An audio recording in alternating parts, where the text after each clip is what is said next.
Hey, Tim Frisch with a Frisch Perspective here. Today I'm going to be talking about an issue that can definitely cause a lot of debate, and people take different sides on this, and I've had questions about it, so I thought it would be good to talk about it. And this is the issue of the Textus Receptus basis for the New Testament versus the critical text basis for the New Testament. So when it comes to issues that I talk about on my channel, I try very hard to cover things in a way that I hope will be helpful to people and encouraging. I'm not one to really try to take sides and really try to cause a major argument, or just to try to say my side is the right side and everybody else is wrong. What I really want to do is try to help people, number one, to be informed, to really understand the issues a little bit better, and number two, to help them to think through it a little bit more clearly, because issues like this, it's easy to be emotional about it, and it's really easy to miss the facts or to skew the facts and really end up being off base in the way that we approach this subject. So I hope that what I talk about today will be helpful. In thinking about a subject like this, I mean, here I am wearing one of my sports teams that I like, the Dolphins, and it's just kind of a reminder that when it comes to life, we have our teams, right? We have the teams that we like and that we get behind, and when we like a team, we're biased, and we just see the good in it. Well, even when it comes to things like Bible translation, we can have team mentalities, and we can become biased in how we look at different things. With that, we just have to acknowledge that's what we're like as people. We have our biases, and we have our emotions that get into issues like this. So in talking about this subject, the Textus Receptus, that's the basis for older versions of the Bible, like the King James. The New King James does use it a lot too. But the Textus Receptus was put together by Erasmus in the 1500s. It is a Greek text, which you could actually call it a critical text, but from the 1500s. And then you have what we call the critical text. This is more recent scholarship. So the Nestle-Aland text, the United Bible Society Greek texts, newer translations tend to use those as their textual basis. One of the funny things that I think about, though, when I talk about the Textus Receptus is how I was teaching on this in church, and I mentioned several times the Textus Receptus, but I wasn't pronouncing it very clearly. I have a habit sometimes of not speaking very articulately, and so someone was listening to me talk about the Textus Receptus, and they heard me as saying the Textus Receptus. So I just want to clarify this, that this is really more of a Latin type of a term, Textus Receptus, or the received text. So again, this was a text that was a New Testament Greek basis for translations from the 1500s on for quite a while. And then around the time of the 1800s, later 1800s, you had other scholars who, just like Erasmus was trying to put Greek texts together, other scholars began to put texts together, and these are ancient copies of the Greek that we now use as our basis for the New Testament. So as these scholars were putting these different texts together, and what I mean by that is they were gathering all the manuscripts that they could find and comparing them, and then out of looking at those different manuscripts, they came up with a consensus text to help us to have a basis by which to translate the New Testament. Now, while we might think that's a bad thing, I mean, if you compare to other ancient books, the problem is if you have an old book, you're not going to have the original, you're just going to have copies. So it's actually great that we have a lot of copies. But when you have a lot of copies, you'll also notice more differences between those copies. And so you have to determine, okay, what did the original text say? But having a lot of copies is actually a good thing. So that's just kind of a rundown of the overall issue. So you have people that like the Textus Receptus. Again, that would be the text behind translations like the King James Version. It's more what we think of as traditional. because it's something that's been used for so long. Then the critical text, coming more in the later 1800s on, is a more what we would think of as a modern text because it's been used more recently. But it's important to understand that really both are actually based on ancient copies. So you can't really say one is newer than the other when you're actually thinking about what's in those texts. They're both representing very old manuscripts. So that's important to keep in mind. What happens, though, with this issue is that because people have their affinities for certain translations, and yes, sometimes their biases too, they get really gung-ho about this. And so people listen to these different sides, and I know some of you watching, you're probably pretty overwhelmed sometimes when you hear people talking about the Textus Receptus, the critical text, and this translation and that translation. And so you start to say, well, what should I choose? And people want someone like me to say, tell me what the right side is, what the right view is. And I've got bad news. That is not something that I can really just come down and say, this is the right side. I'm a very unusual person. A lot of people, they tend to say the important thing is that, you come down on this exact point. There are issues we need to do that for. Is Jesus the Son of God? Yes, right? Should we trust God's word? Yes. Is salvation through Jesus by grace through faith alone? Yes, right? Those are things we know for sure, and we have reason to say this is exactly why we should believe this. But when it comes to choosing a Bible translation and a textual basis for that translation, these are issues that there are just so many factors that play into it. So I say I'm a weird person because I not only try to look at the arguments, I try to see what's behind those arguments. I try to just, take a step back and say, why are people saying the things that they're saying? So some things to consider right off the bat when it comes to issues like this is that godly and intelligent people, we're talking about people we can look up to, who we could say these are great scholars and these are great people of God who love the Lord and trust His word. And when we look at these people, we realize different people who we respect and should respect have come down on different sides of this issue. That's a very important point for me to keep in mind, because what it tells me is that even people who are definitely conservative, Bible-believing people would say, I'm going to use a translation like the New American Standard, which is based on the critical text.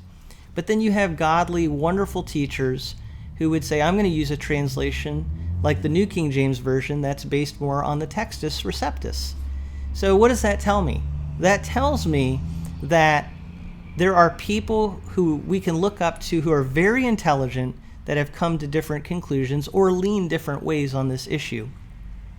Therefore, it's probably not an issue where I'm going to get all the exact answers that I want. It's an issue where, when you look at all the different facts and all the information, there's so much there that we can draw different conclusions, even though we are people who really trust God's word and want to be faithful to what the Bible teaches and have a commitment to the Bible being the word of God. So when you look at that, that's just really important to keep in mind. So as I said, there's a lot of factors that you have to look at when it comes to issues like this. And it's easy to get overwhelmed. But, again, looking beyond the arguments, one of the things we just have to remember is that when we look up to someone, and I said there are different people we look up to on different sides of this, it's easy to just follow the position of that person. And, that's fine to look up to people. But let's face it, one of the reasons that we will tend to go with a certain translation is because the person we look up to uses it and endorses it. And that's not a bad thing necessarily, but it's a reality. So, if you have a group that likes the NASB and a teacher that likes the NASB, then if you're in that group, you're going to tend to use that. I think about people I know from a certain seminary who they tend to come out of there using the English Standard Version. And that's fine, but you can tell that there were people they looked up to that use the ESV and endorse the ESV. So that's why they use it. And there are people as I said, that use the Textus Receptus. And if you come out of groups like that, I did actually, you tend to use the King James or the New King James. And so early on in my ministry, that's what I primarily used. But I do recognize that these are people from different sides who are very godly people, and we can look up to them and see that they use different textual bases. So, you see what I'm saying here. Beyond the arguments, there are people we look up to that use different ones, and that plays into this. Another thing we have to keep in mind beyond the arguments is that humans have this tendency that when they have heard something one way, and especially if they've heard it repeatedly for a long period of time, they tend to think that's the right thing. And that really plays into this. So think about words that you use. If you heard a certain word growing up, you tend to think that that's the right word. So for me, growing up in the New Jersey, Philadelphia area, when it came to those long sandwiches on a roll, what would you call those? A lot of people will call them subs. But growing up where I did, we always called them hoagies. So to us, that was the right way to say it. Another example is you think of music, right? What are the right words to a song or the right melody to a song? In some cases, it just depends on how you've heard that song. And so what you've grown up with, you tend to think that's the right way. Well, the same with the Bible. If we grew up with a certain thing, we tend to say, well, that's the right one, right? Because that's how we've heard it. So a good example of this is Psalm 23. What's the right way for Psalm 23 to be translated? Well, traditionally, the first words of that were, "The Lord is my shepherd, I shall not want." There's a lot of different ways you could translate that, but traditionally we've heard, "The Lord is my shepherd, I shall not want." So we think that's the right way. That is the right way to say Psalm 23. When you think about the phrase "I shall not want," for example, it sounds nice if you're used to it, but what does it mean? To the average reader today, it's a little hard to understand, and they may even misunderstand it. So I'm not sure that we could say that's the right way to translate it. And newer translations will translate it in other ways. They might say, "The Lord is my shepherd, I shall not be in need," or "I have everything that I need."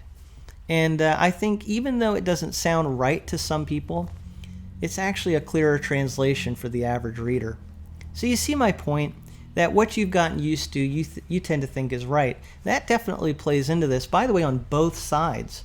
So if you've used the English Standard Version a lot, you're going to tend to think, wow, that just sounds right.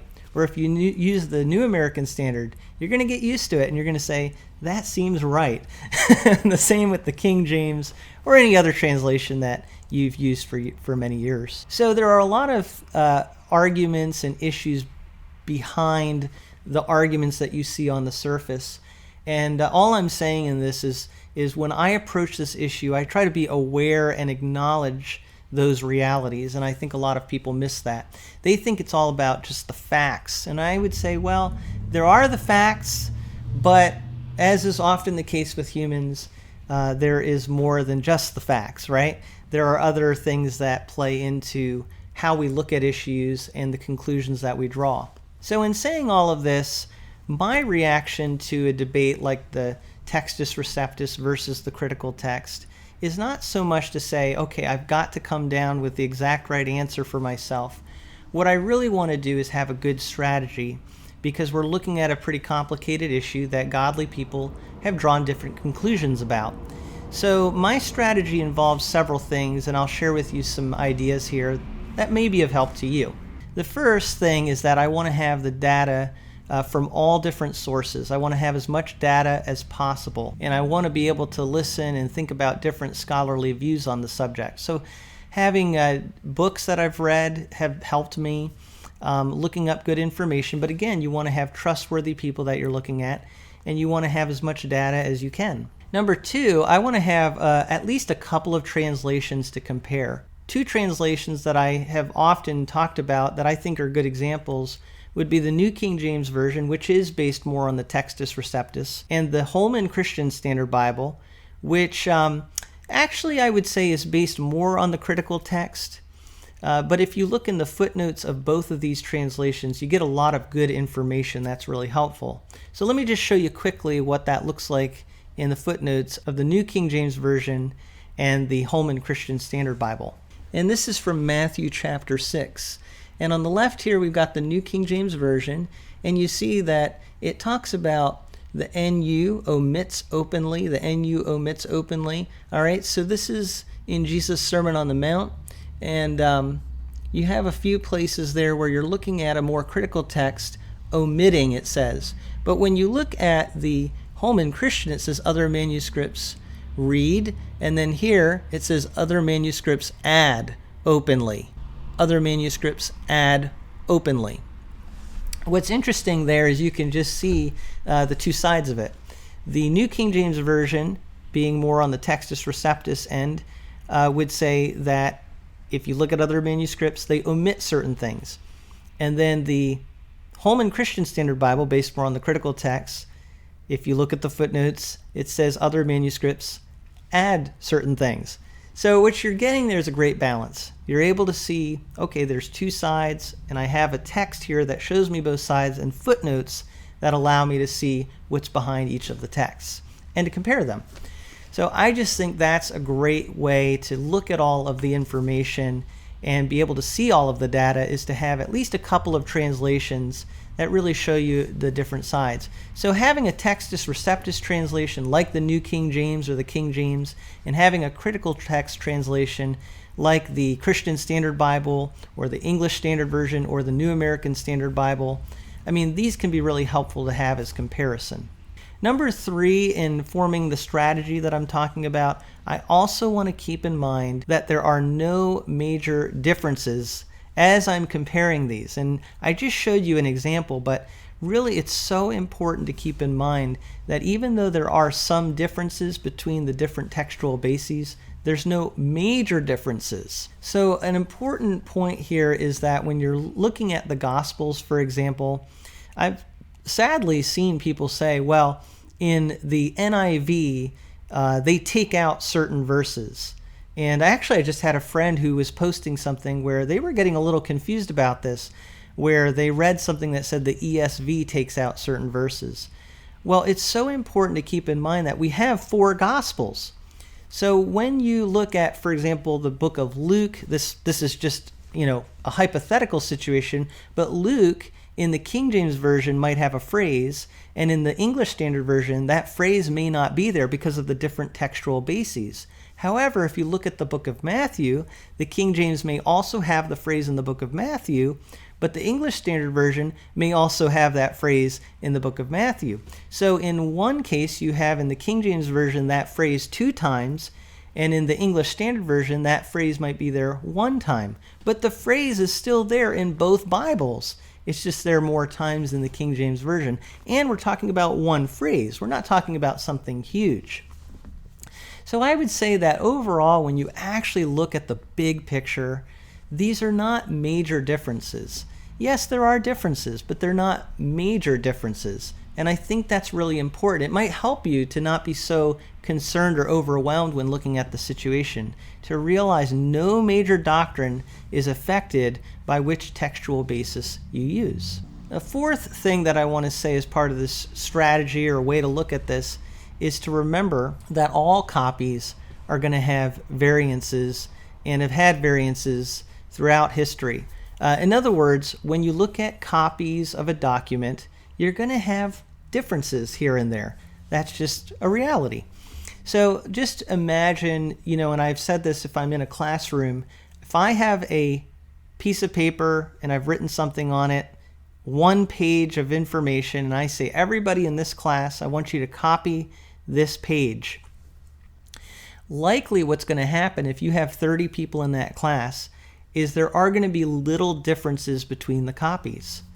And that's what happens with the Bible. There are variances. Now, that's especially going to be true with hand-copied text. So these ancient copies of the Bible were hand-copied. But I got to tell you something. Even with printed copies of the Bible, we have variances. So even the King James Version, there have been different variances of the King James Version.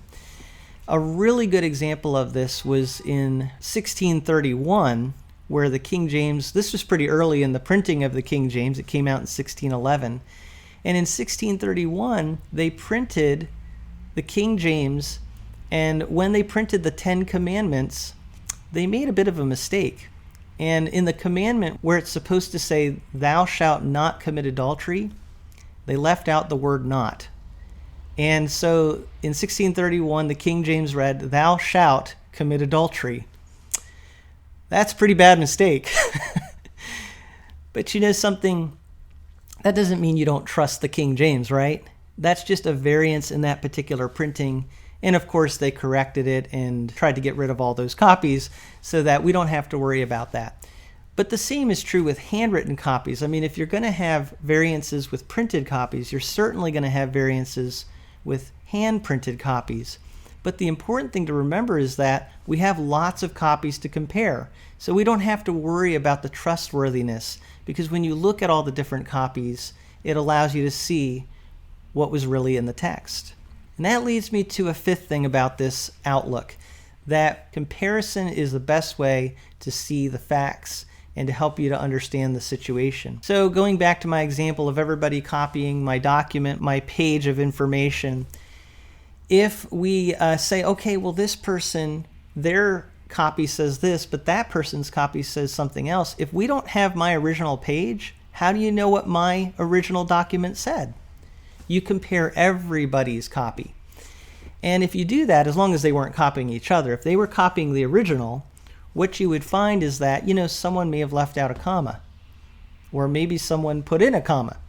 But if we look at everybody's copy, most likely you're going to start to see patterns and say, oh yeah, okay, so it's clear this person, they left out a comma by mistake, but most of the people have it. So that really helps you. Now with the biblical texts, we have the same thing. We have a lot of different ones to compare. We also have different parts of the world that those copies came from. So that plays into all of this. But the point is that when you have a lot of information to compare, it helps you to see more and more clearly what the original text actually said.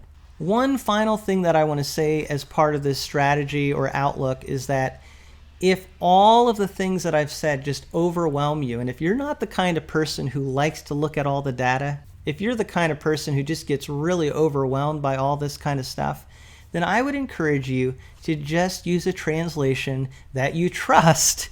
And at the end of the day, I think that's what we all need to do. So if for you that's the King James and the New King James Version based more on the Textus Receptus, go with that. That's fine if it's translation you trust. And you might supplement it with a translation like the New American Standard Bible. A lot of people do that. They say, I really trust the King James or the New King James, and then I use the NASB for comparison.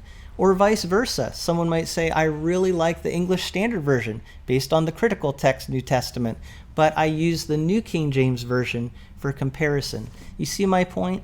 Ultimately, at the end of the day, just find something that you trust and use that as your primary translation that you read and study. I think if everybody does that, then at the end of the day, everything we're talking about here is really just external. And it is important. I don't want to say that it's not important, but it's not the most important thing that we need to be worried about or arguing about. And again, having team mentalities, especially to the point where we divide about it. So I hope that's been helpful to you.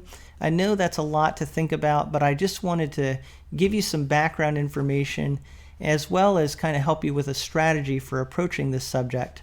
This is a subject that can get really heated, and people can be passionate about it, and sadly can be very divisive about it. So I just want to make sure that in talking about this, we keep the conversation positive and productive. And I hope that it's been helpful to you. And thank you, as always, for listening to my thoughts from a fresh perspective.